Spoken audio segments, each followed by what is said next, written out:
기도하겠습니다. 오늘 기도할 때 무슨 일이 일어나는가? 여러분 기도는 언제 하십니까? 여러분은 언제 기도하기를 마음 먹으십니까? 우리는 평안할 때, 기쁠 때, 행복할 때, 내 뜻대로 모든 일이 술술 잘 풀릴 때, 몸이 건강할 때, 자녀들이 속을 썩이지 않을 때, 이럴 때는요, 기도하기는커녕 하나님 앞에 나오는 일도 소홀히 할 때가 굉장히 많습니다. 여러분, 우리가요, 평상시에 언제 정말 기도가 간절해지고 하나님의 말씀이 큰 울림으로 들리냐면 늘 문제 앞에서 우리는 문제를 통해서 인간은 기도하게 됩니다. 이게 인간의 본래 모습이고 자리인 거예요. 그러니까 문제가 없으면 기도하지 않는다는 것이 인간의 정말 안타까움이고 실전입니다. 그래서 기도의 시작은요, 늘 문제 상황에서 시작합니다. 문제 상황에서 기도한다는 것은 하나님을 찾는 인간의 출발점이에요. 그런데 안타까운 건 뭐냐면 문제가 있는데도요, 기도하지 않는 성도들이 있다라는 거예요. 그래서 기도는요, 습관처럼 기도는 매일매일 하나님과 친밀한 관계를 쌓아가는 것이 굉장히 중요합니다. 그렇지 않으면요, 문제가 있는데도 기도가 습관이 되지 않고 능력이 되지 않으면 기도하지 않기 때문에 그래요. 때로는요, 내가 무언가 잘못된 방향으로 갔을 때 하나님께서 우리에게 거기 아니야 라는 것을 가르쳐 주시려고 하시는 가르치심의 통로로 우리가 기도가 사용될 때가 있고요. 때로는 내가 잘못해서 내가 뿌린 씨앗으로 말미암아 거두는 버릴 때도 있습니다. 자연적인 버릴 때도 있어요. 또 때로는 내가 이런 잘못을 저지른 것 같지 않은데 애매한 상황에서 받아들이게 되는 그러한 벌도 있습니다. 그래서 그런 일을 경험할 때 하나님 앞에 항의하기도 하고 하소연하기도 하고 항소하기도 합니다. 또 때로는 아무도 도와주는 일 없을 때, 도와주는 사람이 없을 때 처절하게 매달리며 기도하는 간절한 기도를 할 때도 있습니다. 성경에 보면 많은 사람들이요, 자기의 문제 때문에 기도했습니다. 가인은요, 동생 아벨을 죽인 다음에 무엇을 고민하기 시작했냐면, 자기는 동생을 죽였잖아요. 그런데도 무엇을 고민하냐면 사람들이 자기를 만나면 자기를 죽일 것 같다라는 거예요. 여러분, 이게 참 인간의 모습인 거예요. 자기는 그렇게 다른 사람을 죽여놓고 자기를 이제 사람들이 마주치면 자기를 죽일 것 같으니 하나님 나를 도와달라는 거예요. 여러분, 기가 막히지 않습니까? 그러면서 하나님 앞에 무엇을 요구하냐면, 하나님 그러니까 저한테 표를 하나 주세요. 그래서 사람들이 나를 죽이려고 할 때마다 그 표를 보여주면, 그래서 하나님께서 나를 넘겨주셨다, 용서해 주셨다라는 표를 하나 주세요. 그러니까 인간의 생각하는 것은 이런 건 거예요. 근데 우리는 이런 생각하면 딱 이렇습니다. 우리는 성가학이 딱 분명해져가지고, 아니 가인은 그렇게 하면 안 되지, 네가 그런 걸로 빠져나가면 안 되지, 이런 생각을 하는 거예요. 다른 죄는 괜찮은데 살인은 안 되지. 우리에게는 좀 그런 기준들이 있어요. 뭐는 괜찮고 이건 좀 심한 거 아니야? 이런 생각을 한다라는 거예요. 그런데 가인을 통해서 우리가 깨달은 건 뭐냐면, 배워야 되는 것은 무엇이냐면, 최악의 사람이라고 할지라도 하나님을 찾으면 하나님은 외면하지 않으신다는 거예요. 그걸 우리가 배우는 거예요. 그러니 내가 볼 때 최악의 인간이라고 할지라도 하나님 앞에서는 그가 하나님 하고 부르면 하나님 만나주신다는 거예요. 아브라함은요, 환상 중에 하나님의 말씀을 듣습니다. 그래서 하나님의 약속을 믿고 부르심을 따라서 자기가 살던 고향을 완전 버리고 이제 길을 나섰거든요. 근데요, 하나님께서 약속하신 것을 성취하고 싶은데요, 자녀가 없는 거예요. 자녀가.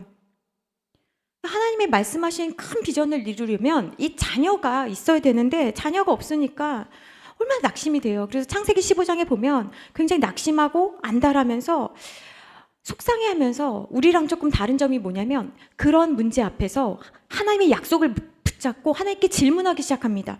하나님 언제 주실 거예요? 하나님 어떻게 하실 거예요? 라고 질문하기 시작합니다. 질문이 기도인 거예요. 아브라함은요, 이런 상황에서 하나님의 약속이 언제 성취될지 하나님 앞에 묻고 기도합니다. 또 그의 종 엘리에셀은 우리가 다 알다시피 이삭의 아내를 구하러 이제 나홀의 성에 갈 때 자신이 아브라함에게 부탁받은 그 일을 잘 수행할 수 있도록 기도했어요. 여러분, 기도는요, 내가 맡은 일을 잘 감당하기 위해 필요한 거예요. 그러니까 여러분들이 사회에서 일하실 때도, 여러분이 공부하실 때도, 여러분이 교회 일을 하실 때도 내가 하나님께서 나에게 허락하신 이 일들을 잘 감당할 수 있게 해달라고 기도하셔야 되는 거예요. 또 압살롬을 피해서 달아났던 다윗이 아이도벨이 굉장히 지략가인데 이 사람이 압살롬의 참모가 되었다는 얘기를 듣고 하나님 앞에 어떻게 기도하냐면 하나님 아이도벨의 계략이 실패할 수 있게 도와주세요 라고 기도하기 시작합니다. 자녀를 키우는 부모들도 하나님 앞에 기도하기 시작했는데요. 뱃속에서부터 서로 싸우는 것을 느낀 리브가는요. 이렇게 기도했습니다. 앞에 말씀 한번 보시겠습니다. 창세기 25장 22절 말씀 함께 합독하십니다. 시작. 그 아들들이 그의 태 속에서 서로 싸우는지라 그가 이르되 이럴 경우에는 내가 어찌할꼬 하고 가서 여호와께 묻자오되. 여러분 이거 기억하셔요. 이럴 경우에는 내가 어찌할꼬 하고 가서 정신과 의사를 찾아갔더라 아니고요. 이럴 경우에는 내가 어찌할꼬 하고 학교 선생님을 찾아갔더라 아니고요. 이럴 경우에는 내가 어찌할꼬 하고 누구를 찾아갔다는 거예요? 여호와께 묻자오되라는 거예요. 여러분 자녀 키울 때마다 얘는 누구 닮은 거야 하고 거기서 끝나지 마시고 이럴 경우에는 내가 어떻게 해야 됩니까? 라고 누구에게 물어야 되는 것입니까? 하나님께 물어야 되는 것입니다. 삼손의 부모인 마노아도요 이렇게 기도했습니다. 사사기 13장 12절 말씀 함께 합독합니다. 시작. 마노아가 이르되 이제 당신의 말씀대로 되기를 원하나이다. 이 아이를 어떻게 기르며 우리가 그에게 어떻게 행하리이까? 여러분 여기서 또 우리가 기도의 제목을 얻습니다. 이 아이를 어떻게 기르면 좋겠습니까? 라고 누구에게 묻습니까? 하나님께 묻는 거예요. 여러분은 누구에게 묻습니까? 요즘 많은 젊은 부모님들은 네이버에게 물어요. 네이버에게 몇 개월은 이런 증상이 어떻게 하면 좋습니까? 그러면 엄마들이 막 또 여러분 우리는 하나님의 말씀대로 키우기 위해서 하나님께 어떻게 물어야 됩니까? 이 아이를 어떻게 길러야 합니까? 그리고 또 어떻게 해야 됩니까? 내가 얘에게 어떻게 행해야 되겠습니까? 라고 하나님께 물어야 되는 거예요. 여러분 하나님께 물으면 하나님께서 우리에게 말씀하십니다. 그러니까 우리가 묻지 않기 때문에 하나님 말씀하지 않으시는 거예요. 그러므로 여러분 모든 일에 하나님께 물어보십시오. 성경에 나온 많은 믿음의 사람들이 하나님께 기도했다는 것은 하나님과 인간이 인격적 관계라는 거예요. 그러니까 인간이 하나님께 기도하면 하나님은 들어주십니다. 특별히 부모가 기도한다는 것은 어떤 의미입니까? 부모인 내가 자녀에게 완벽하지 않다라는 거예요. 내가 자녀를 사랑하지 않는 것은 아니지만 어떻게 사랑하는 것이 진짜 사랑이 전달되었는지 모르니까 어떻게 하면 이 아이가 하나님의 사랑을 느끼는지 모르니까 내가 불완전하다라는 것을 인정하고 하나님 앞에 나아가는 거예요. 내가 자녀를 위해서 최선을 다하지 않는다는 건 아니지만 내가 이 최선을 다하는 이것이 바른 방향인지에 대해서 하나님 앞에 묻는 거예요. 하나님 내가 부모로서 잘하고 있는 것입니까? 굉장히 중요한 거예요. 그래서 특별히 부모는 자녀를 위해서 기도해야 되는데 여러분 기도하는 게 쉬울까요? 밥하고 학원 보내주고 일하는 게 쉬울까요? 네, 기도하는 게 더 어려워요. 1시간 자녀를 위해서 기도하는 거 기적입니다. 굉장히 어렵고 수고스러운 일이에요. 그런데 여러분 기억하셔야 되는 게 내가 모든 것을 자녀를 위해 해준다고 하더라도 내가 기도하지 않는다면 전부를 하지 않는 것과 똑같은 거예요. 기도하지 않으면 그 결과는 참혹합니다. 우리는 알아요. 하나님 없이 성공한 사람의 결과는 오히려 자기가 세운 그 지식으로 말미암아 하나님을 부정하고 무시하고 공격하고 하나님 없이 살아가는 일에 최선을 다할 뿐입니다. 그래서 우리가 그 누가복음 12장 말씀에 나오는 부자를 한번 생각해 보세요. 부자가 어떻게 합니까? 여러 해 쓰고도 남을 만큼의 풍족한 재산을 모읍니다. 그리고 이제 스스로에게 명령합니다. 너 이제 수고했으니 쉬어라. 이렇게 이야기를 합니다. 넓은 집, 많은 재산. 나를 위해서 애쓰고 수고하고 그러나 그 공간에는 하나님을 위한 마음의 공간이 없잖아요. 그러니까 이런 사고가 우리 가운데 너무나 많습니다. 내가 성공해서 하나님께 영광 돌리겠다라고 말하는 사람들이 교회를 떠난 자들이 얼마나 많은지 모릅니다. 그래서 여러분 꼭 기억하셔야 되는 것이 기도 없이는 모든 것이 실패입니다. 여러분 하나님께서 여러분들에게 창고를 지어달라고 하시겠습니까? 하나님은요 여러분에게 원하시는 것이 딱 하나입니다. 너의 마음을 나에게 달라고 하나님 말씀하시는 거예요. 그런데 우리는 말은 하지 않지만 하나님에게 묻지도 않고 하나님이 원하시지도 않는 것들을 굉장히 많이 수고하면서 살아요. 육신의 정욕과 안목의 정욕과 이생의 자랑을 위해서 우리가 그것을 추구하면서 따라가면서 부러워하면서 살아갑니다. 한 권사님이 오랫동안 남편을 위해서 기도했어요.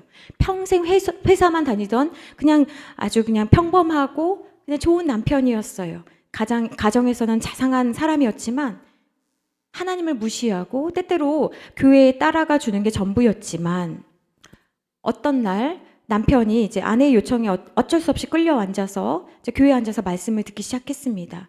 그런데 그날 희한한 일이 생겼습니다. 그날 주님이 남편을 만나 주신 거예요. 희한하게 말씀이 들리기 시작하는 거예요. 그래서 남편이 큰 은혜를 받았습니다. 그리고 하나님의 말씀이 어떤 건지에 대해서 조금씩 맛을 보기 시작했습니다. 그리고 변화되기 시작했어요. 말씀 읽고 기도하고 예배드리면서 하나님의 사랑이 무엇인지에 대해서 알게 되었습니다. 그러니 너무나 좋은 거예요. 그래서 말씀 듣고 은혜 받으니 아내가 딱 봤을 때도 너무나 행복한 거예요.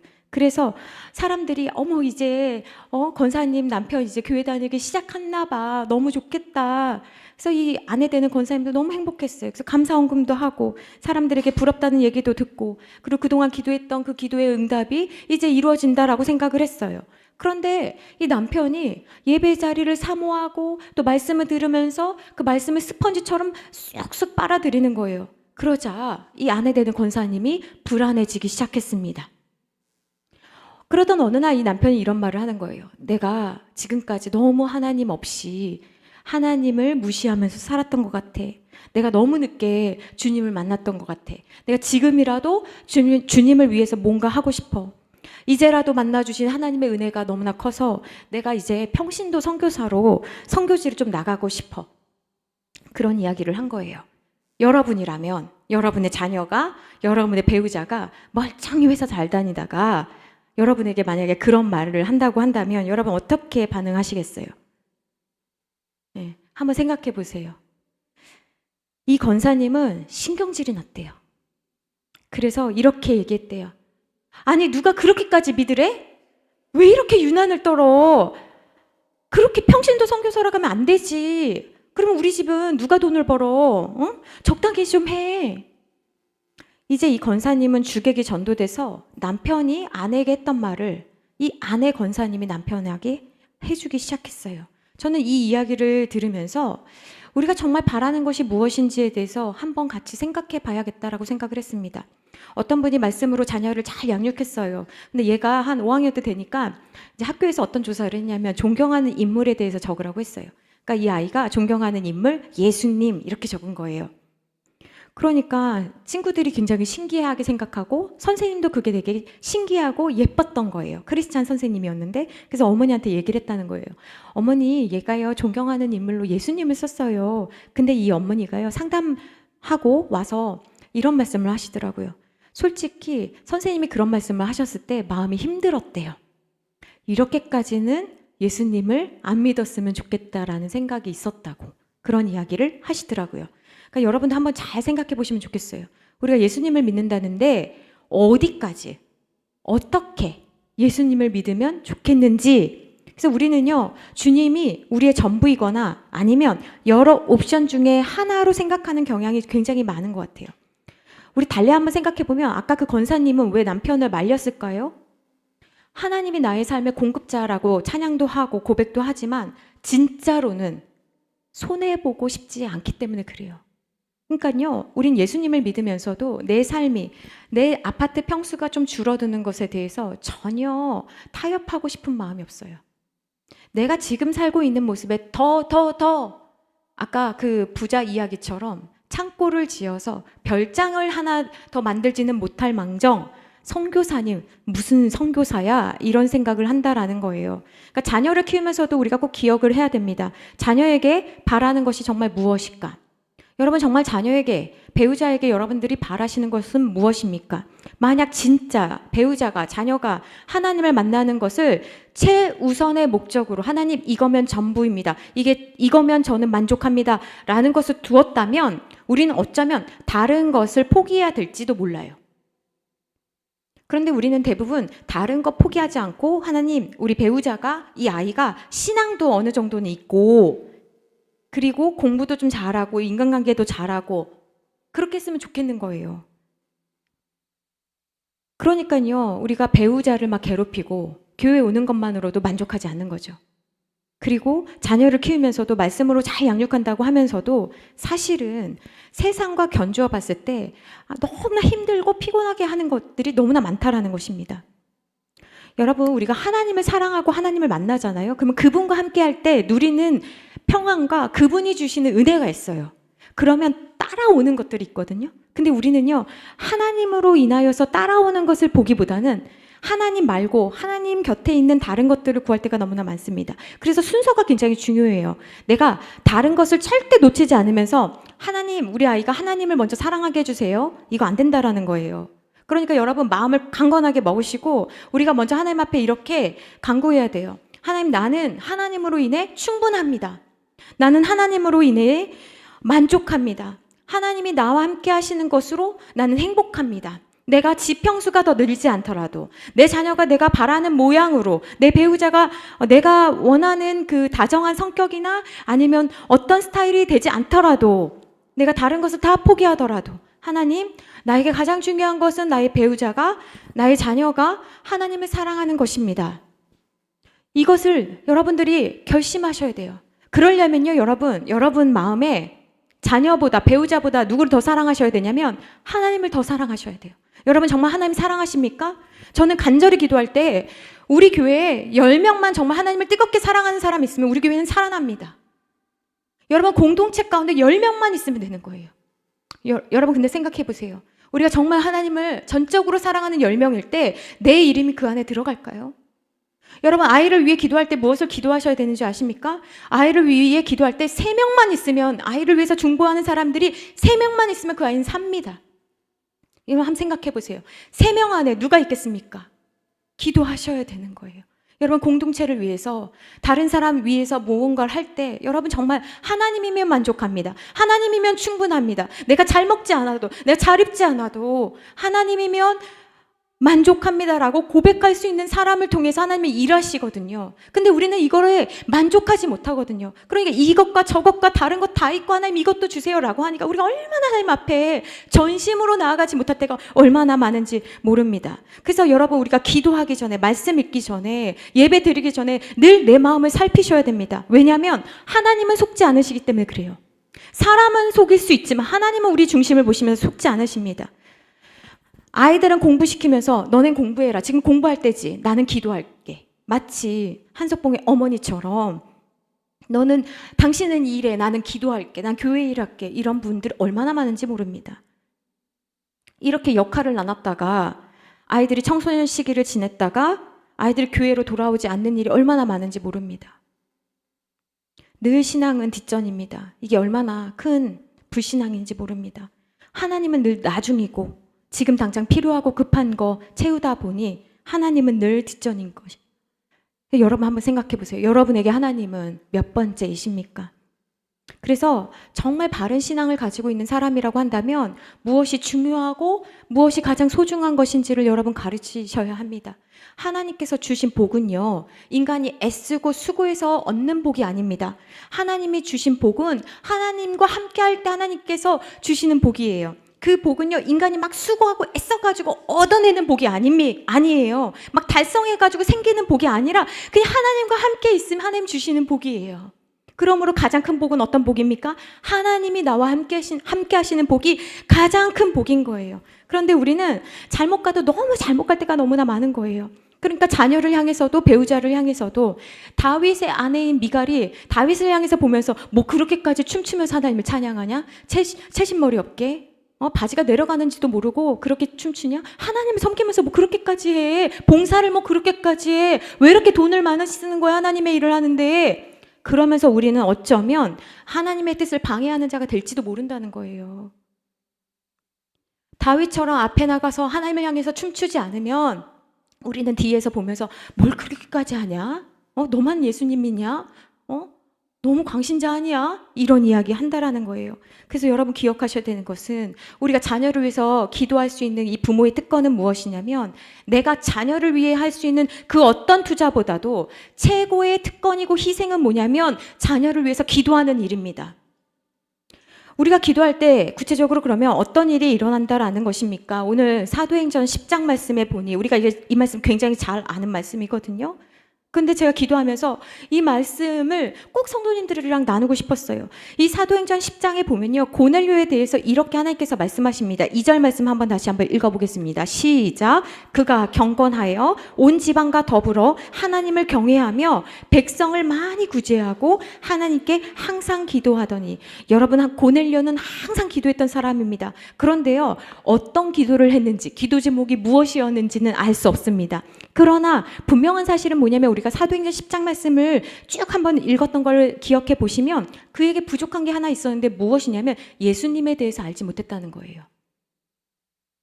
그래서 예수님에 대해서 알려줄 수 있는 사람이 고넬료에게 필요했어요. 그런데 고넬료는 알지 못했다라는 게 포인트예요, 여러분.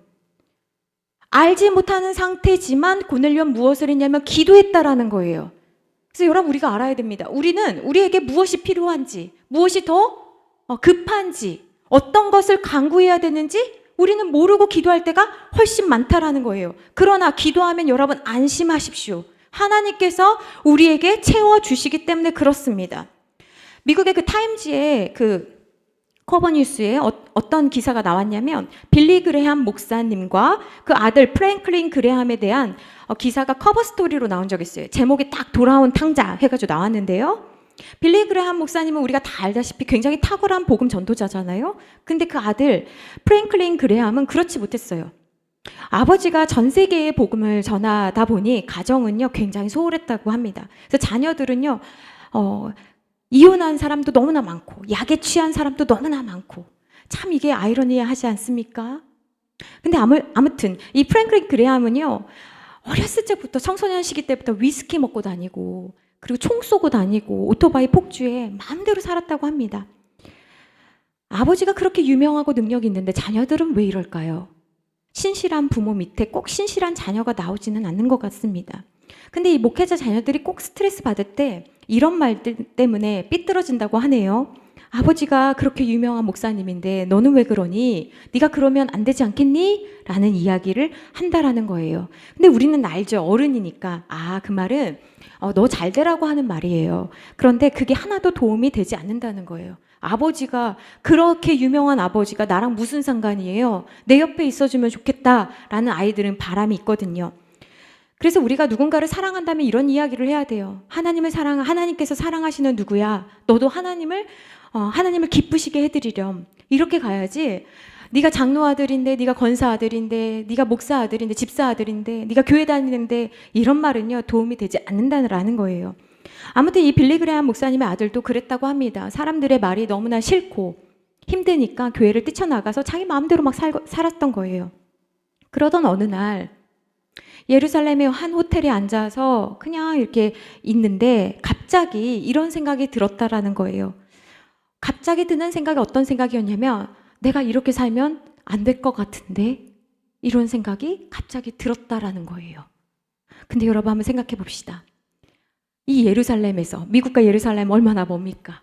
그런데 이런 생각을 갑자기 들게 떠올리게 심겨주신 분이 누구실까요? 예, 우린 압니다. 하나님 아닐까요? 아니, 그 예루살렘에서 갑자기 그런 생각이 어떻게 들겠습니까? 그래서 여러분, 우리가 기억해야 되는 게 뭐냐면, 우리는 기도하고 하나님은 일하신다라는 거예요. 여러분 한번 따라 하시겠습니다. 우리는 기도하고 하나님은 일하십니다. 왜 그런 생각이 들었는지 모르지만 이 프랭클린 그레함이 그 생각을 떨쳐버릴 수가 없다라는 거예요. 여러분, 하나님께서 우리에게 어떤 생각을 주시면 떨쳐버릴 수가 없습니다. 마치 이걸 꼭 해내야 될 것만 같은 숙제를, 사명을 부여받은 것 같거든요. 그래가지고 이 프랭클린 그레함도 어떻게 해야 되지? 생각하다가 주변을 딱 이렇게 두리번 하니까 호텔에 보면 그 파란색 성경 있잖아요. 기드온 협회에서 나온 성경. 그걸 딱 펼쳐봤다는 거예요. 그랬더니 로마서 8장 1절 말씀이 있다고 합니다. 로마서 8장 1절 말씀. 네, 한번 읽겠습니다. 시작. 그러므로 이제 그리스도 예수 안에 있는 자에게는 결코 정죄함이 없나니. 아멘. 이 말씀을 읽게 되었다고 해요. 이 말씀을 읽으면서 그런 거 있잖아요. 늘 들었던 찬양이 있고 말씀인데 그날 유독 이 말씀은 나에게 주신 하나님의 말씀인가 보다. 여러분, 오늘 나에게 찾아오시는 그 하나님의 음성이 있습니다. 오늘 여러분에게도 그 음성을 들으시기를 축복합니다. 하나님께서 프랭클린에게도 그 말씀이 들리게 해주시는 거예요. 그래서 이 프랭클린이 이 말씀 듣다가 이 생각을 했다고 합니다. 하나님에게 돌아가고 싶다. 하나님이 나 같은 사람도 용서하시는구나. 그리고 그 자리에서 회개하고 아버지에게 돌아갑니다. 그리고 지금은 아버지처럼 복음 전도자의 삶을 살고 있습니다. 여러분, 굉장히 신기하고 놀라운 일입니다. 여러분이 예수님을 믿게 되는 아마 그 스토리도 굉장히 신기하고 놀라운 이야기일 것입니다. 그런데 그건 위대한 빌리 그레함 목사님의 아들에 대한 이야기고 나에게도 그런 일이 일어나겠어? 라고 생각한다면 여러분 회개하시기를 부탁드립니다. 하나님을 기대하셔야 돼요. 여러분, 기도할 때 우리는 하나님을 기대하게 됩니다. 하나님은요, 기도하는 사람을 실망시키신 적이 없으십니다. 하나님은 우리에게 항상 만족함을 주실 것입니다. 아무리 멀리 거리적으로 떨어져 있든 마음으로 떨어져 있든 하나님께서 돌아오시게 하실 수 있다면 하나님은 그럴 만한 능력이 있으신 분이신 겁니다. 오늘 말씀에도요, 고넬료가 기도하고 있을 때 하나님께서 알려주셔서 요바에 있는 베드로를 데리고 옵니다. 여러분, 이거 신기하지 않습니까? 고넬료가 지금 기도하고 있거든요. 그런데 베드로, 요바에 있는 베드로를 데려오라고 말씀해 주시는 거예요. 그런데 이 베드로가 또 안 따라오면 안 되니까 하나님께서 베드로에게 찾아가셔서 보자기의 환상을 통해서 베드로야, 너를 누군가가 찾아올 건데 그때 따라가야 된다라고 알려주시는 거예요. 근데 이제 베드로가 길을 나서는데요. 베드로는 요바에 있고요. 고넬료는 가이사라에 있어요. 거리가 어떻게 되냐면 한 50km 됩니다. 오늘날로 생각하면 뭐 50km 정도야 라고 생각하실 수 있겠는데요. 옛날로 생각하면, 성경이 쓰여졌던 그 당시로 생각하면요, 이게 도시 간의 이동이 쉽지 않은 거예요. 근데 한번 생각해 보세요. 고넬료는 요바에 베드로가 있는지를 알았을까요? 몰랐을까요? 모르는 일이에요, 여러분. 그런데 항상 기도했다고 그랬어요. 그러니까 기도하면요, 저 멀리 떨어져 있던 베드로를 연결시켜 주시는 거예요. 여러분이 이 부분을 주목해서 보셔야 돼요. 그래서 기도는요, 어떤 이가 볼 때는 굉장히 소극적인 행위같이 보입니다. 믿지 않는 사람들이 볼 때는요, 그 시간 낭비로 보여요. 그럴 시간 있으면 좀 생산적인 일을 해라. 경제적으로 너를 개발하는 일을 해라. 뭐 기도만 하고 있냐? 라는 이야기를 합니다. 그러나요, 그거는요, 기도를 몰라서 하는 말이에요. 고넬료는요, 다만 기도했습니다. 내가 누구를 만나야 되는지 몰랐고, 나에게 무엇이 필요한지 몰랐습니다. 내가 어떤 길로 가야 되는지 고넬료는 몰랐어요. 그러나 그가 기도했을 때 하나님께서 일하기 시작했습니다. 하나님은요, 고넬료가 그것에 대해서 기도하지 않았지만 고넬료에게 무엇이 부족한지를 아시고 하나님께서 친히 베드로와 연결시켜 주십니다. 그래서 여러분들, 기도는 이런 거예요. 나에게 무엇이 급한지, 지금 나에게, 우리 가정에 무엇이 필요한지 알지 못하지만 그걸 누가 알고 계십니까? 하나님이 알고 계시기 때문에 가장 나은 길로 우리의 삶을 인도해 주시는 것입니다. 그래서 우리가 기억해야 될 말씀은 로마서 8장 26절 말씀입니다. 함께 합독하십니다. 시작. 이와 같이 성령도 우리 연약함을 도우시나니 우리가 마땅히 빌 바를 알지 못하나 성령이 말할 수 없는 탄식으로 우리를 위하여 친히 간구하시느니라. 아멘.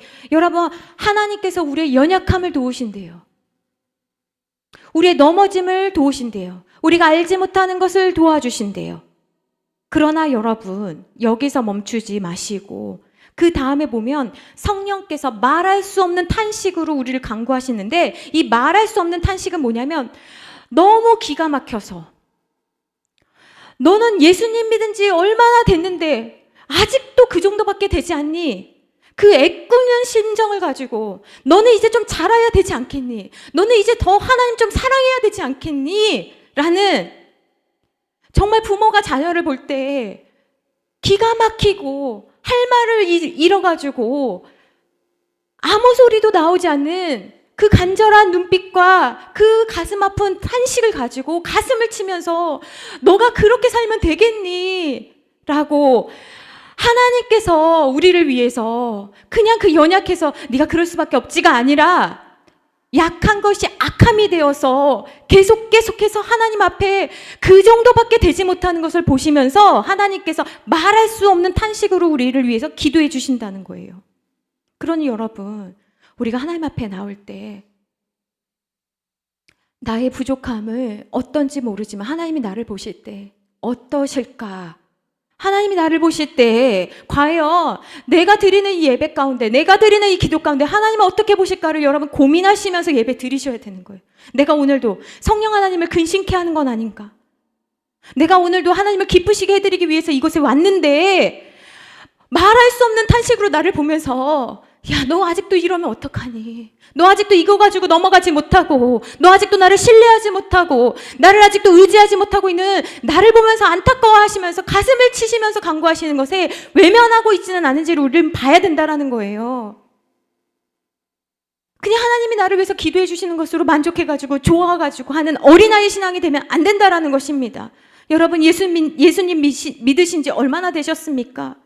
여러분 예수님 믿고 무엇이 달라지셨습니까? 여러분 성숙한 사람은 어떤 사람이냐면 나 중심으로 기도했던 사람이 점점점 자라서 다른 사람을 위해서 기도하다가 결국에 무엇을 보게 되는 것입니까? 하나님의 관점에서 사람을 보는 거예요. 하나님 관점에서 나를 보고 하나님 관점에서 사람을 보는 거예요. 그게 성숙한 사람이고 그런 사람이 있을 때, 그런 10명이 있을 때 우리 교회는 성장하고 건강한 교회가 되는 거예요. 여러분 우리 교회는 영적 부흥해야 되는 교회입니다. 그런데 그 부흥이 숫자적으로 많아서 뭐예요? 여러분 1000명 됐는데 그 1000명이 하나님을 경외하지 않으면 뭐해요? 10명만 하나님을 경외해도 그 불씨가 곳곳에서 피어오르게 될 줄로 믿습니다. 여러분 이 가이사라에 그 고넬료라 했던 사람이 1절에 보면요, 그냥 그 동네에 군대 백부장이에요. 100명의 군인을 통솔하는 그냥 일개에 그냥 그 정도 사람밖에 안 되는 거예요. 근데요, 여러분, 왜 우리가 자녀에게 성공하라고 네 힘으로 빨리 달려가서 백부장 돼야지, 그리고 백부장 됐으면 천부장 돼야지. 그러니까 우리가요, 자녀를 막 이렇게 다그치거나 배우자 다그쳐봤자 백부장, 천부장으로 끝나거든요. 그런데요, 오늘 보세요. 사도행전 읽을 때마다 우리가 고넬료 이야기를 안 할 수가 없거든요. 그러니까 하나님께서 어떤 사람이 자기가 수고해가지고 백부장 되고 천부장 되는 것보다 하나님께서요, 그 사람을 존귀하게 이름을 기억하게 인정해 주시고 세워주시는 걸 오늘 한번 사도행전을 보면서 한번 다시 한번 기억해 보세요. 여러분, 베드로가 최초로 증거한 이방인이 이 고넬료입니다. 그리고 이 고넬료는 제일 먼저 무엇합니까? 가족들에게 같이 세례받자. 여러분, 영적인 가장은 이런 것입니다. 그리고 온 가족이 구원을 받는 놀라운 사건의 주인공이 되지 않습니까? 그러니까 내가 나를 높여봤자 백부장밖에 안 된다고요. 좀 가봤자 천부장밖에 안 돼요. 그러면요, 그 시대에, 한 시대에 뭐 이름이라도 적혀 있겠습니까? 근데 하나님께서 하나님을 경외하는 이 한 사람을 높여주시는 걸 봐보세요, 여러분. 근데 우리가 또 기억해야 되는 것은 무엇이냐면 이 고넬료가요, 하나님을 경외하는 마음을 가지고요, 구제와 기도하는 일에 힘썼다라는 거예요. 그러니까요, 여러분이 꼭 또 배우셔야 되는 것이 무엇이냐면 여러분 기도만 하면 안 된다는 거예요. 고넬료가 기도만 하고 백부장으로서 아무 역할을 하지 않고 말씀대로 살지 않고 그랬다? 그러면요, 그는요, 사도행전 10장에 나올 수 없는 이름이 되는 거죠.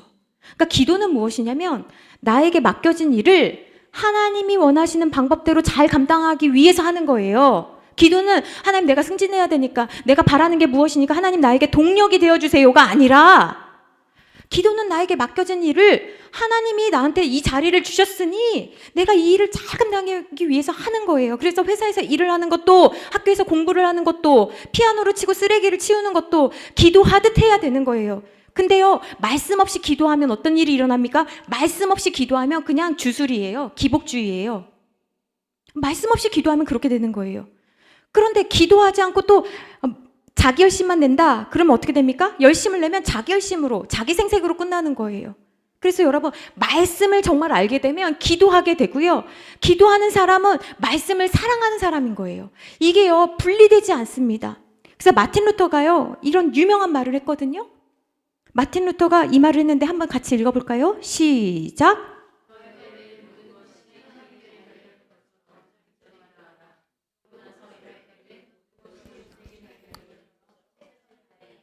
여러분, 너무 중요한 가르침이거든요. 근데요, 제가 성도들 많이 보면 반대로 하는 것 같아요. 기도할 때는 자기에게 달려있는 것처럼 하고, 일할 때는 그냥 하나님이 알아서 해주시겠지라고 대충 미루는 것 같아요. 여러분, 마틴 루터를 통해서 우리가 무엇을 배울 수 있습니까? 기도할 때는 정말 이 기도 제목을 하나님께서 꼭 들어주셔야만 하는 것처럼 간절히 기도하는 거예요. 여러분, 기도는 하나님 앞에 간절히 기도하는 거예요. 그리고 일할 때는 나한테 하나님께서 시키신 것처럼 최선을 다하는 거예요. 여러분, 우리가 요즘 그 출애굽기 말씀 보면서 무엇을 배웁니까? 우리가 하나님 앞에 왜 금으로 씌어야 되는 것입니까? 하나님이 금을 좋아하십니까? 금 수집가입니까? 아니잖아요. 하나님 앞에 갈 때는, 드릴 때는, 나아갈 때는 금과 같이 정결함으로 나아가야 되는 것이거든요. 오늘 고넬료와 베드로는 전에 한 번도 만난 적도 없고 들은 적도 없고 말씀을 들은 적도 없고 알 수도 없었습니다. 신분도 다르고 출신도 다른 사람이었습니다. 거리만 생각해도 50km가 떨어져 있는데 여러분, 이것을 대수롭지 않게 생각하면 안 됩니다. 전화도 없고 신분도 없고 당시 사람들은 자기가 태어난 곳을 떠나는 것이 쉬운 일이 아니었습니다. 그러나 이 둘을 연결시켜 주신 분이 하나님이시라는 거예요. 그래서 저는 확신하는 게 있습니다. 우리가 기도하면 아무리 먼 곳에 있는 사람이라고 할지라도 그를 움직여서 우리 자녀에게, 우리의 필요에 하나님께서 역사해 주실 것을 기대합니다. 그러므로 여러분, 자녀 키우면서 너무 걱정해하지 마세요. 기도하면 적절한 때에 적절한 사람을 하나님께서 만나게 해주실 것입니다. 여러분들이 이 말씀을 믿는다면 오늘 분명하고 확실하게 결심해야 할 것이 하나 있는데 그것은 기도하는 일입니다. 우리는 생각해야 됩니다. 고넬료가 기도하지 않았다면 어땠을까요? 그는 베드로를 알지 못했을 것입니다. 또 베드로가 기도하지 않았다면 어떻게 되었을까요? 그는 고넬료를 찾아가지 않았을 것입니다. 그래서 기도는요, 최상의 것을 항상 우리에게 줍니다. 이엠 바운주는 이런 말을 했습니다. 기도하지 않는 사람은 하나님이 돕고 싶어도 도울 수 없다. 뭐라고요? 기도하지 않는 사람은 하나님이 돕고 싶어도 도울 수 없다. 기도는 하나님이 일하시는 통로이기 때문에 그렇습니다. 여러분, 여러분이 기도하시면 하나님은 하나님의 그 강한 손을 또 하나님이 움직여 주십니다. 그러므로 내 머리로 누구를 만나야 되는데 우리 아이를 위해서 이 선생님이 필요한 것 같은데 우리 배우자를 위해서 어떤 거가 필요하는데 여러분 염려하지 마십시오. 하나님께서 일해 주십니다. 그러면 우리는 어떻게 기도해야 되겠습니까? 먼저는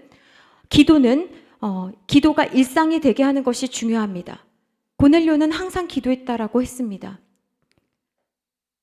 항상 기도하라는 거, 여러분 밥은 그러면 어떡합니까? 잠은 어떻게 잡니까? 우리는 이것 때문에 또 고민을 합니다. 항상 기도한다라는 말씀은 첫 번째로 기도의 빈도입니다. 기도의 빈도는 뭐냐면 어쩌다가 가끔 쉬었다가 막 몰아서 하고 이렇게 하지 말라라는 겁니다. 기도는 매일 하는 것입니다. 두 번째로 항상 기도하라는 말씀은 생각으로 하나님께 드리라는 것입니다. 생각을 하나님께 드리는 거예요. 우리의 생각이 기도를 향하게 될 때 우리의 일상이 거룩하게 됩니다. 기도 따로, 생각 따로가 아닙니다. 매 순간 하나님과 동행하는 거예요. 그러려면요, 우리가 끊임없이 하나님을 의식하고 살아야 됩니다. 우리가 하나님을 의식한다라는 게 뭐였죠? 우리 목사님에게 무엇을 배웠죠? 하나님 눈치 보는 거. 늘 다른 사람이 뭐라 하든 안 하든 내 행동이, 내 생각이, 내 마음의 방향이, 내 모습이 하나님 눈치 보는 게 기도하는 거예요. 세 번째는 삶으로 기도하는 것입니다. 고넬료는 기도만 한 게 아니라고 했습니다. 말씀 따라 기도하고 말씀 따라 가난한 사람을 많이 도왔습니다. 우리가 하나님을 어떻게 믿는지는 삶에서 내가 어떤 태도를 보이는지와 관련이 있습니다. 내가 보이는 기도의 태도와 예배의 태도만 하나님 보지 않으십니다. 그래서 기도를 통해서 삶에서는 어떻게 살아가는지를 하나님은 보십니다. 그러므로 기도는 참여예요. 참여. 삶에서 어떻게 살아가느냐. 특별히 자녀들에게 우리 부모님은 기도하는 분이셔. 우리 부모님은 억지로 그냥 어쩔 수 없이 그냥 기도하는 게 아니라 하나님을 사랑해서 즐거이 기도하는 분이셔라는 이미지를 심겨주시는 게 굉장히 중요합니다. 우리 어머니가 기도하셨던 그 목소리를 자녀들은 잊지 못합니다. 배우자를 위해 기도하는 목소리를 집안에서 들을 수 있는 집은 희망이 있습니다. 어려울 때 기도하는 가정은 망하지 않습니다. 매사 기도하는 사람은 하나님을 존중하는 자입니다. 여러분, 하나님을 존중히 하면 하나님께서 나를 존중히 여기신다고 하셨습니다. 그러므로 여러분, 하나님을 존중하십시오. 두 번째로 우리가 어떻게 기도해야 됩니까? 기도할 때 기도 제목을 미리 그려보면서 기도하는 것입니다. 고린도전서 9장 26절 말씀에 보면 그러므로 나는 다름질하기를 향방 없는 것 같이 아니하고 싸우기를 허공을 치는 것 같이 아니하며, 이 말씀은 어떤 말씀입니까? 신앙생활할 때 그냥 목표 없이 그냥 왔다 갔다 하는 게 아니라는 것입니다. 권투 선수가 권투를 할 때 공중에 그냥 하는 게 아닙니다. 마찬가지로 기도할 때도 기도의 목적이 분명해야 합니다. 특히 기도할 때 우리는 우리의 기도가 하나님께 상달되어서 응답되어질 모습을 그리면서 기도해야 합니다. 여러분, 저는 늘 기도할 때요, 하나님 앞에 쓰임받을 모습을 그리면서 기도합니다. 그래서 저는 기도할 때 구체적으로 자석들도 다 그려요. 그리고 사람들 앞에 있는 저의 모습을 상상하며 기도합니다. 마음껏 말씀 전하고 더 하나님 사랑하고 몸이 부서져라 하나님 찬양하고 기도하는 모습을 늘 그리면서 기도합니다. 자녀를 위해 기도할 때도, 여러분을 위해 기도할 때도, 사역을 할 때도 항상 사진을 찍듯 기도하면서 기도합니다. 저는 사람을 만나기 전에도 사람과 잘못된 관계, 우리가 싸울 것이라고 생각하면서 기도하지 않습니다. 그래서 저는 사람들과의 관계에서도 선입견이 별로 없고 그 사람과 내가 틀어질 것이라고 생각하지 않고 찾아갑니다. 그리고 하나님께서 사람이든 일이든 공부든 기도한 대로 하나님께서 그것보다 더 크게 역사해 주신 경우가 너무나 많았습니다. 왜 그렇습니까? 시편 37편 4절 말씀에 보면 함께 합독합니다. 시작. 또 여호와를 기뻐하라. 그가 내 마음의 소원을 내게 이루어 주시리로다. 여러분, 마음의 소원이 무엇입니까? 하나님께서 기도를 우리에게 허락하실 때 기도하라라는 마음을 주신다라는 거예요. 기도할 거리를 우리에게 주신다라는 거예요. 그럼 여러분들이 기도하실 때 이미지를 그리면서 기도하라는 거예요. 자녀들이 주님 앞에 돌아올 것을 그리면서 기도하라는 거예요. 남편이 아내가 하나님의 사랑을 깨닫고 하나님 앞에 회개하고 돌아설 것을 기도하면서 그리면서 기도하라는 거예요. 그래서 저는 아직도 그리면서 기도하는 것들이 몇 가지가 있습니다. 그래서 여러분, 기도하면서 정말 바꿔야 하는 것이 있다면 그거는 뭐냐면 이미지예요. 이미지. 저는 기도할 때마다 그 기도가 이미 이루어진 것처럼 선취해서 기도합니다. 여러분도 그렇게 기도하세요. 마음의 소원을 하나님께서 들어주신 것처럼 그리면서 기도한다라는 거예요. 그리고 그런 사람이 된 것처럼 살았습니다. 제 이야기를 해서 좀 죄송하지만 저는 정말 자원이 하나도 없는 사람이거든요. 그러니까 어렸을 적부터 그냥 자급자족하면서 그냥 내가 수고해서 사는 게 익숙한 사람이었어요. 이런 사람이 무슨 꿈을 꿀 수 있겠어요? 그러니까 저는 예수님 만나기 전에 가장 큰 꿈이 착한 남자 만나서 빨리 결혼하는 게 제 꿈이었거든요. 그러다 예수님 만나고 꿈이 생겨가지고 딱 그때 꿈이 뭐였냐면, 하나님, 저는 성경 가르치는 사람 되고 싶어요. 복음 전하는 자가 되고 싶습니다. 라고 하나님 앞에 서원하고, 제 책상에 너무 웃겼지만 30대 초반에 몇 세 때는 뭘 하고 40세에는 박사학위 받고 뭐 책을 뭘 쓰고 전국에 뭐 강의를 하고 뭐 이런 것들을 썼어요. 근데 이루어지지 않았을 30대 초반에는요, 사람들이 볼까봐 민망하고 부끄럽고 창피하고, 그때 뭐 석사도 들어가기 전이니 너무 웃기잖아요. 네 형편에, 네 머리에, 네 환경에 뭐 이게 말이나 되냐? 그런데요, 지나고 보면 40세에, 만 40세에 박사학위를 받았어요. 그 놀라운 일입니다. 그리고 30대 때 책을 쓸 때 첫 번째 책이 그 기도대로 됐거든요. 그러니까 이미지를 가지고 기도한다. 그럼 나는 그거 가지고 그대로 살아가는 거예요. 여러분은 어떤 이미지를 가지고 계십니까? 여러분 자신에 대한 기도할 때 주님께서 여러분을 만나주실 때 너 뭐 해줄까? 라고 물으시면 저 잠깐만요. 5분만 있다가 다음날 말씀드리면 안 될까요? 이게 아니라 여러분 무엇을 원하십니까? 여러분 배우자를 위해서, 자녀를 위해서 무엇을 놓고 하나님 앞에 기도하고 있습니까? 그러므로 여러분 자녀를 위해서, 배우자를 위해서 기도하실 때 여러분의 그 이미지, 꿈을 하나님, 이 사람이, 그러니까 하나님을 잘 알면 우리가 얘가 부자 되게 해주세요 이런 기도 못해요. 이 시험 붙게 해주세요 이런 기도 못해요. 여러분 그 시험 붙고 그 다음은요, 얘가 하나님과 동행하면 그것이 큰 복이거든요. 결정권자가 좀 미흡해도, 내가 미흡해도 부모가 있는 사람의 든든함이 그런 거잖아요. 그러니 여러분 이것은 굉장히 놀라운 기도의 방법입니다. 클로드 브리스톨이라는 사람이 있는데 믿음을 뭐라고 말했냐면 마음 그림 그리기래요. 믿음을 뭐라고 그랬다고요? 마음 그림 그리기라고요. 그러니까 믿음은 마음에 없는 것을 있는 것처럼 그림을 그려놓는 거라는 거예요. 굉장히 중요한 말입니다. 아브라함이 그림을 그릴 줄 모르니까 하나님께서 어떻게 하셨습니까? 아브라함을 데리고 들판으로 와서 얘야 별을 봐라. 네 자손이 이렇게 될 거야. 하나님이 그림 그려주신 거거든요. 여러분은 어떤 그림이 있습니까? 저는 그림을 맨날 그리거든요. 하나님 앞에. 사람은 기대하지 않지만 늘 하나님 기대합니다.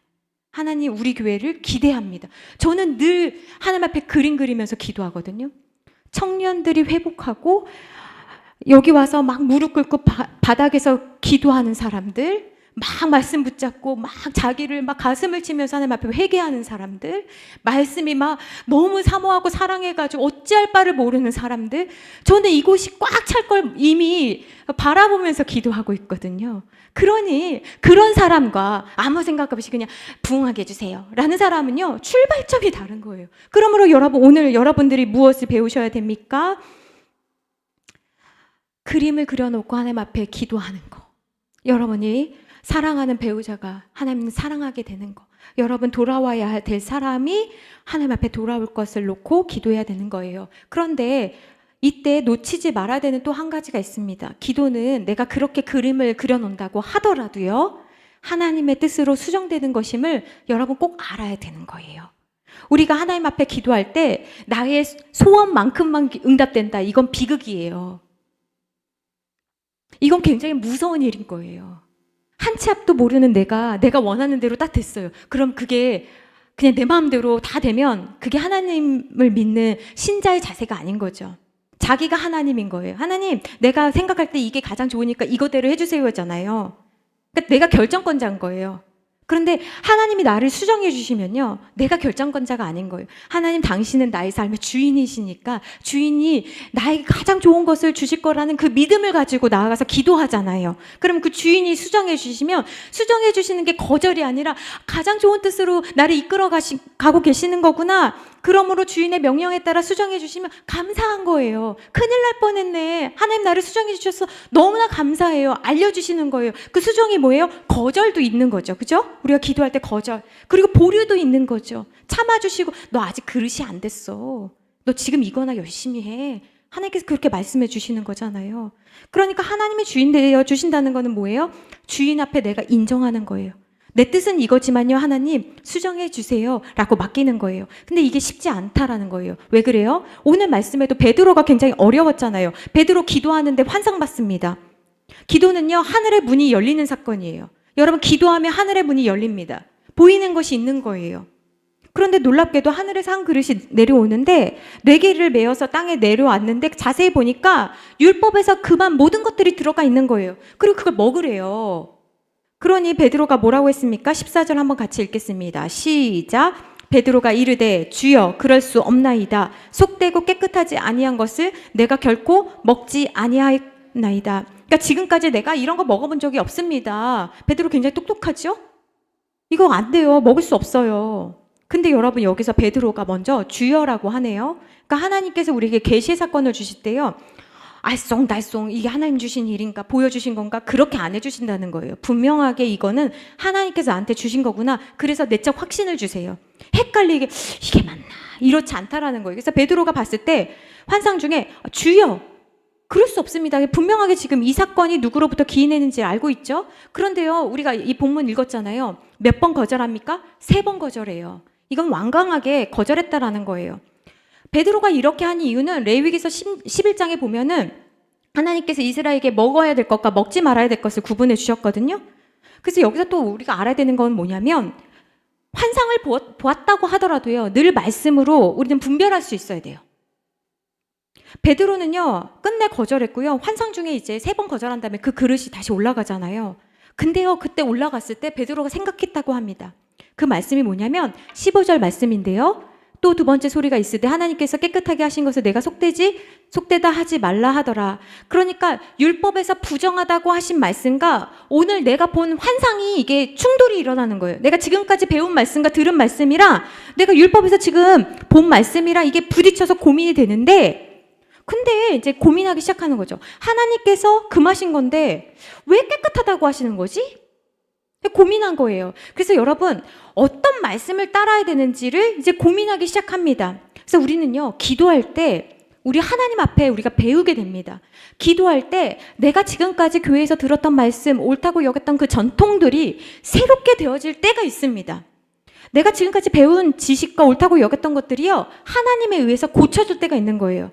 그러니까 내가 기복적인 기도, 하나님이 나에게 주실 것만 바라보면서 했던 기도가 내가 바르게 기도하고 있는지 이것과 분별할 수 있는 기점이 뭐냐면, 기도하는 모양은 똑같지만 내가 원하는 것과 다른 결과가 나왔을 때 나는 그것을 하나님께 맞추고 실망하지 않고 떠나지 않고 하나님을 바라보느냐 고민하느냐, 이거에 따라서 달라지는 거예요. 베드로는 지금 자기가 생각했던 것과 다른 하나님의 가르침을 들었거든요. 지금까지 자기가 붙들고 믿어왔던 건 뭡니까? 나는 이런 부정한 것들 못 먹는다라는 거예요. 그런데 주님께서 뭐라고 하십니까?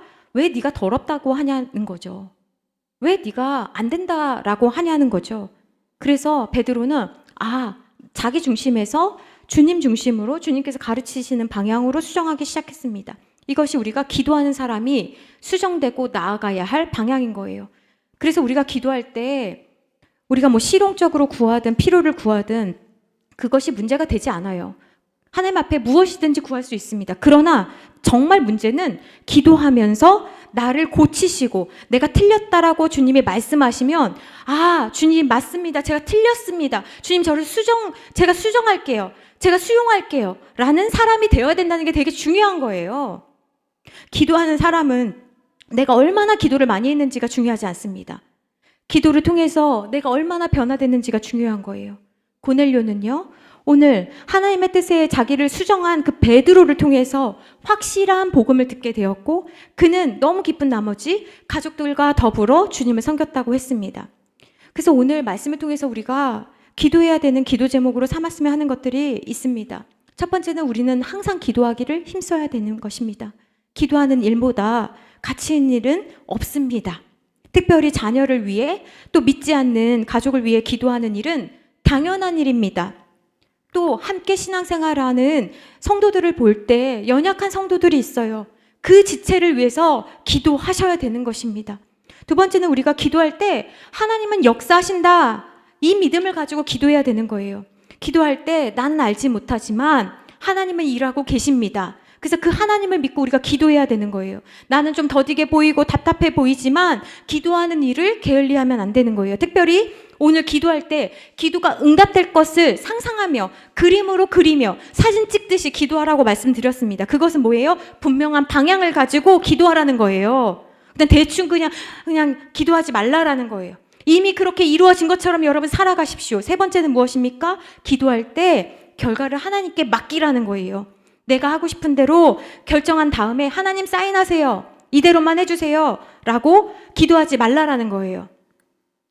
기도하면 하나님이 고쳐주십니다. 내 성품도, 습관도, 삶의 방식도, 그리고 우리가 기도하는 그 상대도, 대상도 하나님이 고쳐주십니다. 이것을 믿고 기도하는 여러분들 되시기를 부탁드립니다.